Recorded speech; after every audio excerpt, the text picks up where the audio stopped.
আপনারই বলতেছি বন্ধু, ভালো তো?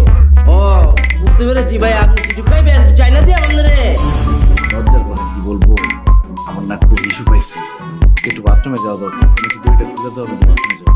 সরি ভাইয়া, এটার পারমিশন তো আমার কাছে নাই। আপনি যদি কিছু খেতে চান আপনি আমরা কইন, কিতা খাবেন? বিরিয়ানি খাবেন, তারপর খিচুড়ি খাবেন, কেক খাবেন, পিজা খাবেন?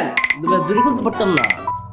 দেখো আমি একজন বড় মানুষ, এই প্যান্টের মধ্যে যদি ইস্যু করে দেই মান সম্মান তো থাকার কথা, তাই না? সরি, আপনি যতই আবেগের কথা মারুন,